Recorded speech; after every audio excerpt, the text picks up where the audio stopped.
There are some misconceptions about abstract art. Illustrations by Pete. What in nature will inspire me today?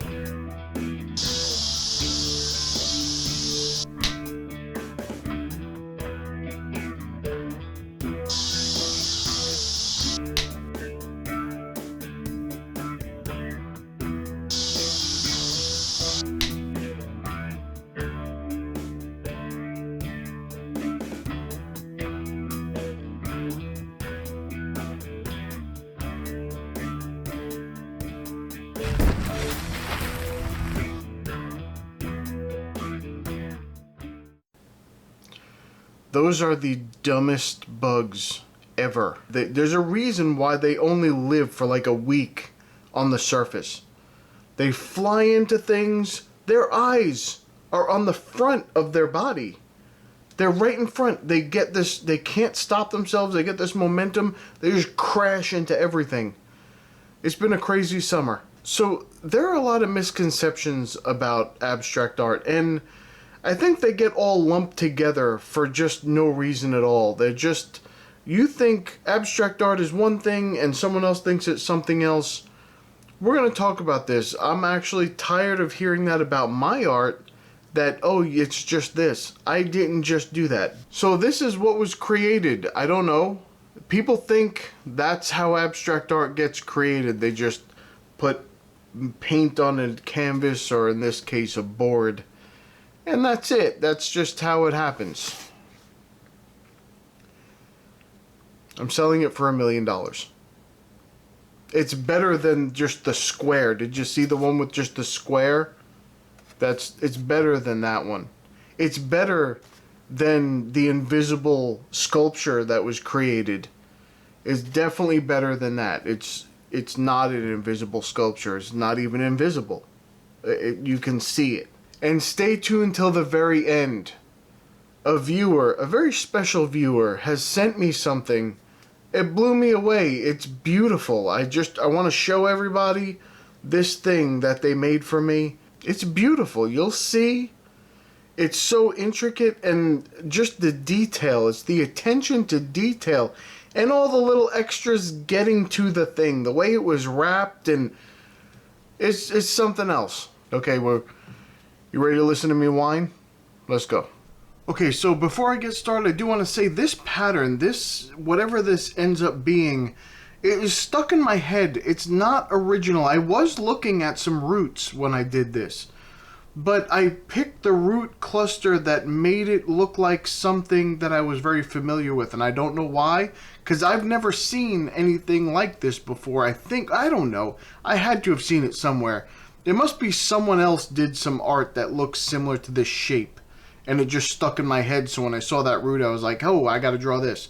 But anyway, I don't know where that came from. So here are the 5 things that I'm sick of hearing as an abstract artist, because I do things a little bit different. Okay, here we go. The first one is, it's not real art because real artists draw from life, and you can't draw from life because this is an abstract piece. This is not what you should be doing.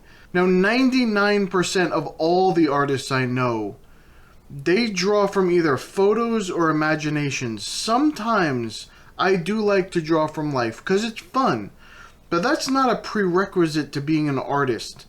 How would the artist behind Bugs Bunny draw from life? Bugs Bunny does not exist, nor does he look like a bunny. He's like an anthropomorphized bunny, which does not exist.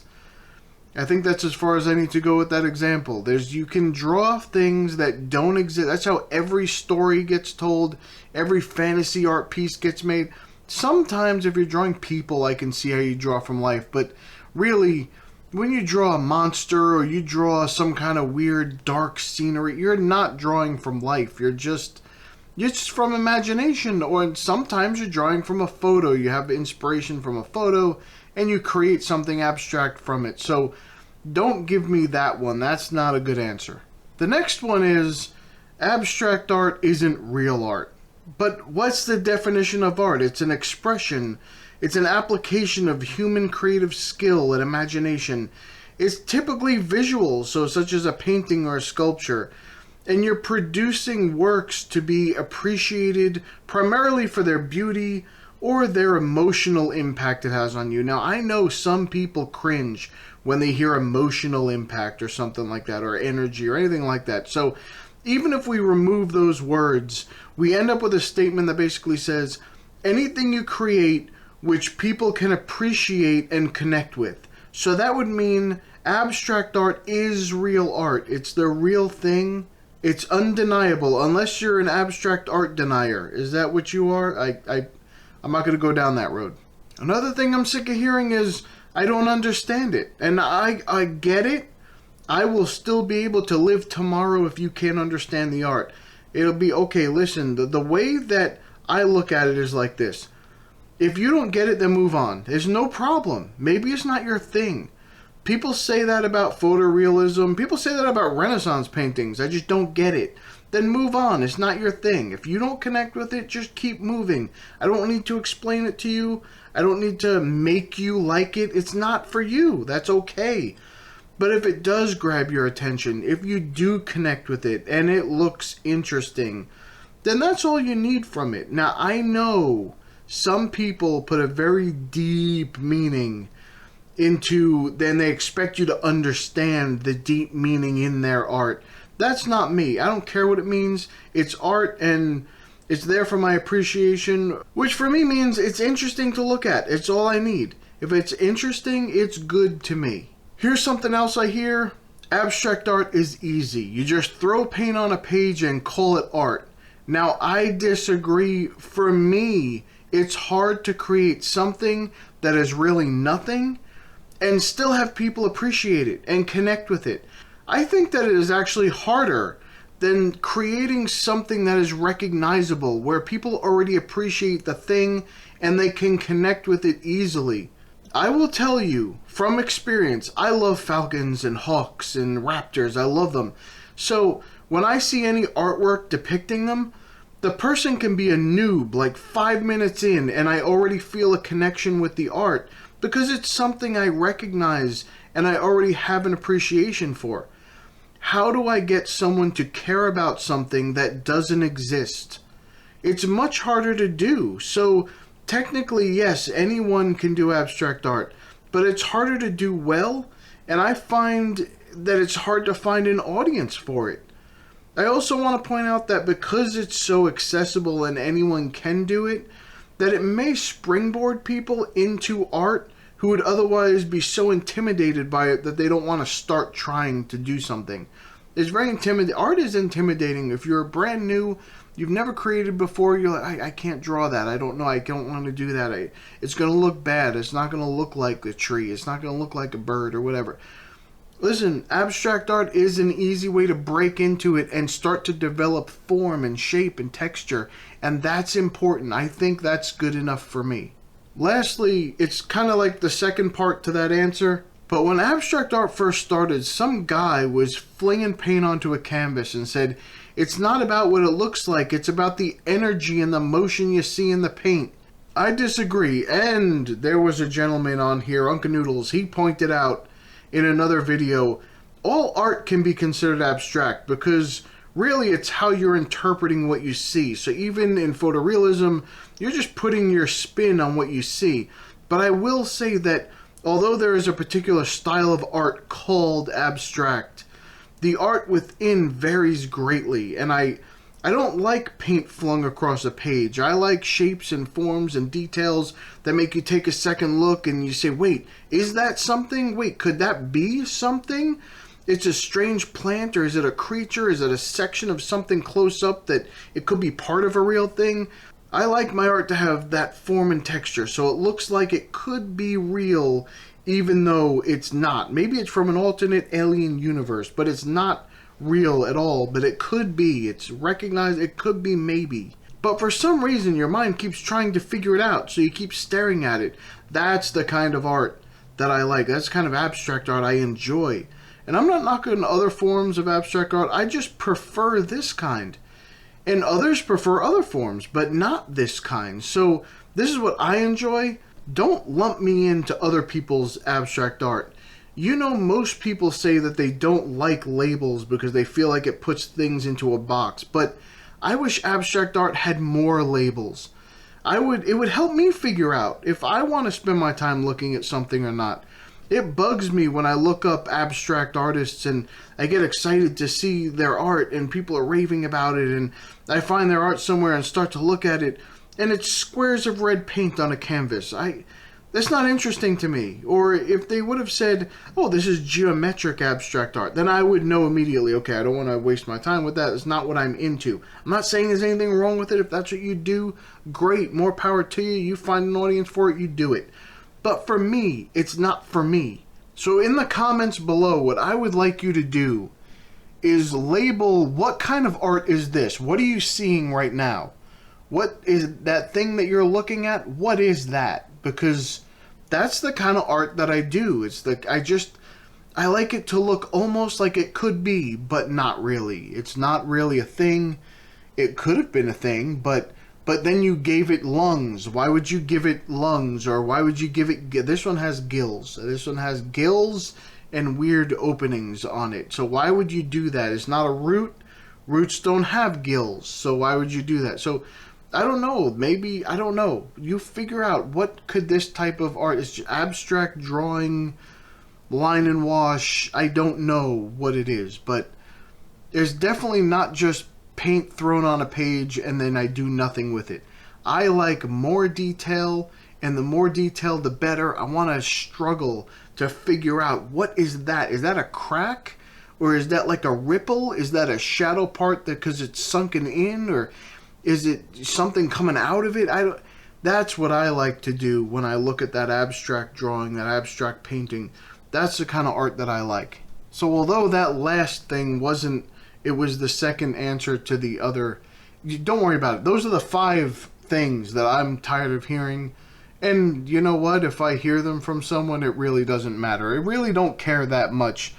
I just had to make a video and talk about it. So I wanted to let you... And sometimes I do. Sometimes just I'm not paying attention and I hear someone say, oh, abstract art is just this. And I just, for a split second, it just gets a little twinge. And then I'm like, wait a minute, what am I getting upset about? It's not my fault that the person's a moron. So this is what I'm trying to say here, is just, you do whatever you want to do. If you want to get into abstract art, get into it. Any kind of abstract art. It's fun. You can express different things that maybe you can't in regular art. And maybe you could. Maybe I could. This could be... I don't know, the foot of an elephant and just deformed. I don't know. Maybe that's what it is. You have no idea what this is. I don't either. I just drew it, and wherever I wanted to put a shape or something, I put it. That's just how it was. So in other news, I just want you to know that we are right at about 97% of where we needed to be for subscribers to hit 1,000. That's wonderful. Unfortunately, I'm about 80%, or not even 80% of the way there with watch time. So that has to jump for me to get the channel up and going and get some revenue coming in so that I can get some more supplies to show you more things and do more stuff. So I'm going to talk for a couple more minutes here, but I'll make it a little interesting if I can. Anyway, I just wanted to point out, and you may have this issue. I don't know if you do, but I know I do. Next time you go onto YouTube, just check. You know, the suggestion page. You just log on, not your subscriptions, just the regular suggestions, what they're suggesting. I think I have broken YouTube. Not as a creator. I mean as a viewer, as someone who watches YouTube videos. I think I broke it. My interests are so diverse that I often watch completely unrelated topics in one sitting. So I might watch something about falcons, and then I watch something about cameras, and something about art, and then I go to music, and it's just, it's hard for it to keep up with me. So in my suggestion feed, at first the algorithm suggests a few videos similar to what I've watched before. And if I don't click on them and I just keep scrolling down, they suggest videos I've already watched. Like I don't know what they think. It's like if you don't click and you just... Maybe you want to see what you already saw. Maybe, and multiple times. It'll be, okay, I already saw this, and then I scroll a couple more lines, and there it is again, and there it is again. So see if that happens to you. But finally, it says, okay, look, I don't really know what you want. So it just lists like a dozen in a row from a creator that I watch. So if there's someone that I watch a lot, like over at Marty's channel at Owings Art, I watch his channel a lot. Even though he hasn't posted a whole lot of newer stuff lately, I love going back to his old stuff because I like watching him sketch and draw. It's very soothing for me. I get a lot of ideas from it, and I enjoy watching that. So sometimes I'll watch that, and I'll be scrolling, and all of a sudden I'll see like a dozen of his old videos just pop up. Here, you want to watch any of these? How about any of these? And it'll be a dozen from Steve Mitchell over at the Mind of Watercolor, or it'll be just stuff like that. So do me a favor. Just scroll quickly through your browser feed after you watch this video, and make sure you watch something else. It's good for me. So and so you're just scrolling down and see if it does that to you. Does it just give up and just start throwing random stuff at you? I also recently did there's that little screen, it's blank, and it just says try something new. And I clicked it. That was the dumbest idea that I ever had. You click on one of those. That's dumber than me running into the side of the shed. And it clicked on it, and a bunch of stuff. I immediately regretted it. There was nothing at all that I liked. I had to shut it down. I had to stop for a bit. But let me know. Go down in the comments. Let me know if you've done the experiment. And yep, they did the same thing to you. I don't know what that is. It's like they give up. They're like, okay, well, you're subscribed to this person. You want to see these dozen videos from them? It just is a strange thing. I don't know what they're thinking, but... Okay, now I have something special to show you, so let's get into that. Alright, so a package came for me, and I said, well, what could this be? And there's this bag inside, a little drawstring bag. I'm going to use this bag. This bag, no one's getting back. I'm keeping this. And inside the bag is, well, first there's this little care package in here that is some tea, a little thing of tea. It says Mark Twainquility, and it's a little, I don't know if you can see, is it going to focus? There it is, Mark Twain, look at that. That's pretty cool. And then Kristie from Meta Studio, that's who sent this to me. I got a little personalized art card with a little message on the back. It says, I really hope you enjoy this. Take care and keep creating.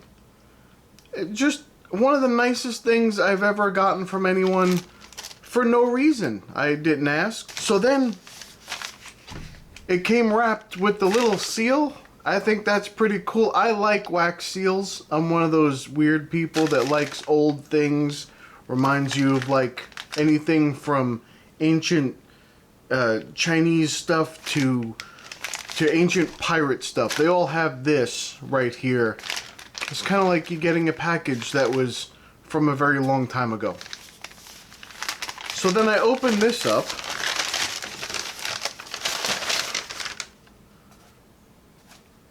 And look at this. Do you see the metal edges on the board? It's a sketchbook, and it's glued. It's hand glued, so everything lays perfectly flat. Every page is just perfectly flat.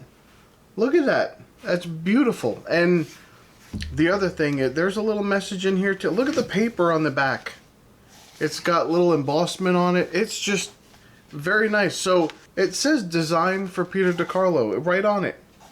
It's amazing. It's wonderful. I love it. And she said that the paper inside is the most of it is the Fluid 100 paper, which I love to use. And then in the very back is one that I've never used, but I've always wanted to. It's the Paul Rubens cold press. It actually, I don't know if you can see it. It's hard to see, but there's like a sparkle on the paper. It can't come off. If it comes off, I'm coming to your house. No, it doesn't come off, but there's like a sparkle on it. It's sparkly paper. I don't know what happens. Maybe when I put the watercolor down, it'll sparkle through the watercolor. I have no idea. We're going to have to try that out. But In another video, I'm gonna start opening up this book. It's just a cool pattern on the outside. It looks old and distressed. It's wonderful. I love it. This is a very special book for me. Thank you so much, Kristie. And I will share all of her information down below. She makes some great books. I don't know if she's gonna make any more sketchbooks with watercolor paper in it, but she definitely makes books with cool things all over it on every little page. Not every little page, almost every little page, but you're flipping through and you get like a stamp from like 1972 all of a sudden. It's fun. It's a fun thing. It's more like a journal book to write in, but you can draw in it. There's nothing wrong with just drawing on some of that paper. You might not want to use watercolor on it, but you could draw. They're fun. Anyway, links below to all of her stuff and to her stores. She's trying to get some traffic to one of the stores. She did not ask me to mention this. I just absolutely love it and wanted to thank her publicly that it was just a great thing. She's such a sweet woman, just wonderful heart, always looking to help people, always looking for something to help someone else. And that's just a wonderful thing. So I'm very grateful just to know her and call her my friend. Thank you so much, Kristie. Thumbs up the video if you ever wanted to run into a shed eye first, like those stupid bugs, and you had to pay and sell that art that you created to pay for your medical bills for what just happened. Alright, that's about it for me. I'm gonna go, and I'll see you in the next one.